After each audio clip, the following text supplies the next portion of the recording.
يكون حتى ليس أقصى طموح الهلاليين أعتقد حتى لمجرد الفوز على الاتحاد. الهلال عالي كعبه جدا، يعني إذا أخذناها حتى فقط مع الاتحاد تجد أن أرقام مثلا تتحدث هناك فارق كبير جدا. انه كعب الهلال عالي.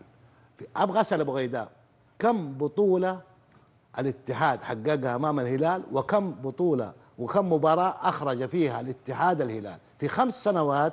5 بطولات خرج منها الهلال امام الاتحاد، حقق منها الاتحاد 3 و2 ما حققها. بالنسبه لنتائج المباريات اللي هي بالنقاط، هذه المباراة الثالثة في خلال ال5 سنوات اللي هي هزم فيها الاتحاد وياخذ فيها 6 نقاط، صارت 9 نقاط. لكن أنا هم البطولات، أنا أتكلم على بطولات، كم بطولة أخذها الاتحاد من الهلال وكم بطولة أخذها الهلال من الاتحاد في ال5 سنوات الأخيرة. عشان كذا أنا أقول الكعب العالي ما يجي بالمباريات الدورية، يجي في المباريات الحاسمة والبطولات اللي تكون فيها بطولات وكؤوس، هذه هي اللي يكون فيها الكعب العالي. طيب خليني اقرا بس في سؤال على الهاشتاج، يقول ابو بدر المفروض يكون عنوانك بتوركا يقسم ظهر الاتحاد وليس الهلال، فتاح محور وقاسم اساسي ونور مستبعد. عادل التويجري، تعليقك على كلام جمال. الكعب العالي لا يقاس في آخر 5 مواسم، يقاس بتاريخ طويل جدا. إذا ما تحدثنا عن أكثر من أعتقد 141 مباراة، الهلال متفوق في 59. الكعب العالي أعتقد في الدوري، أتحدث في الدوري تحديدا. أنت تتكلم عن فريق ما هو كعبه عالي على الاتحاد أخوي جمال، لا هو كعبه عالي على كل الأندية السعودية. كيف؟ تتكلم عن فريق محقق 13 دوري. طيب فبالتالي يعني نحن نبغى نرجع نتكلم يا عادل حبيبي، اخوي عادل، نبغى نرجع للماضي، نرجع نسترجع الماضي وباحداثه وبمشاكله واشكالياته وبتحكيمه ويد النزهان ويد فلان ويد، ما نبغى نسترجع هذه الحاجات. ترى في اشياء انت تعرفها وانا اعرفها وكلنا نعرفها، في اشياء ما نبغى نرجع نتكلم فيها. انت لما تقول كعب الهلال عالي، ابغى الكعب العالي يكون في البطولات الحاسمه، في المواجهات الحاسمه. بس هو خليه يقول رايه، هو يقول رايه. انا اقول وانا برد انت ما خليته يقول. يا رجل هذا كله ما قال. طيب انا ما اتكلم يا رجل، انا كانت الكلمه عندي وانت تداخلت واخذتها. تفضل. خليني اشرح لك بس ايش بس بسرعه لو سمحت عادل. اي ابو بدر، لما اتكلم عن اجمالي عدد المباريات كعبه، لما اتكلم عن عدد الاهداف 123 اعتقد، او الان مع الثلاثه اصبح 126.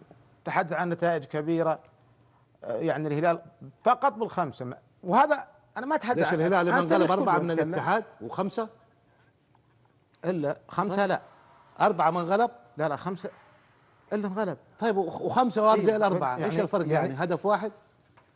انا اتكلم عن المنافسات البطولات، انت تتكلم على نتائج. هو هدف.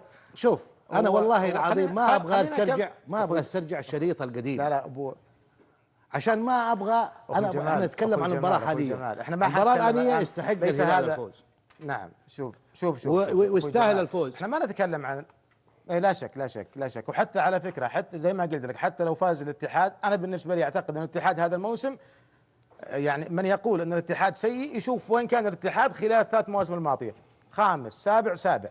لا معليش، الموسم هذا الرابع. لا معليش ما هو طموح الاتحاد الرابع. اذا حناخذها لا مش طموح الاتحاد الرابع ولا الخامس، لازم يطور نفسه. صحيح. ايه هذا اذا كان انت تفكر التفكير هذا انه طموح الاتحاد الرابع طيب ولا الخامس، لا مو طموحه. ما قلت. طب اقول لك شيء واحد. لا اقول لك الناس لما صارت الاتحاد الخامس، هل جمهور الاتحاد كان راضي؟ ما هو راضي. طيب صح؟ اكيد ما حد حيرضى يا جمال. هذا طيب. هذه مو بديهيه. اذا انا اقول لك شيء واحد. طب انا ودي اطلع فاصل، ساعدوني عشان اطلع فاصل. تفضل يا عادل عشان اطلع الفاصل. يلا يا جماعه الخير، لما نقول الهلال كعبه عالي على كل الانديه السعوديه بالارقام، تتكلم عن 54 بطوله، 15 منها خارجيين، نتكلم عن الدوري تحديدا، كل الانديه، وعن آسيا. ما هو فقط وعن آسيا في مع الاتحاد، وعن آسيا 6 بطولات. 6 بطولات يا رجل. الحين نبغى نرجع للبطولات هذيك حقت بنغلاديش لا انت سالت وانا اجاوبك. طيب انت سالت وانا اجاوبك. ابغى في البطولات القويه الرسميه اللي اعترف بها رسميا. ايش انا اقول لك الحين ابغى اسالك سؤال، هل البطوله الجديده اللي كان بالنسخه الجديده هل حققها الهلال من عام 2000 2003 هل حقق الهلال؟ كم سنة الآن من 2003؟ 12 سنة. طيب الاتحاد محققها مرتين. خلاص الاتحاد لحظة العقيم الاتحاد الفريق لحظة السعودي الوحيد اللي مشرف الكرة في آسيا هو الاتحاد. إذا ما في أحد زيه الآن. إذا بالكلام لا مش كلام، هذه تواريخ، هذه أرقام. أرقام قدامك. يعني الاتحاد جايب 6 بطولات 2005 فريق جايب 6 بطولات آسيوية. طيب منها 2 دوري ابطال، وفريق جايب كاس الكؤوس نروح لا معلش طال معلش جمال بعد اذنك انت عادل، خلينا نطلع الفاصل ودوري ابطال هذه بس بندر على هاشتاج اكشن يا دوري مرسل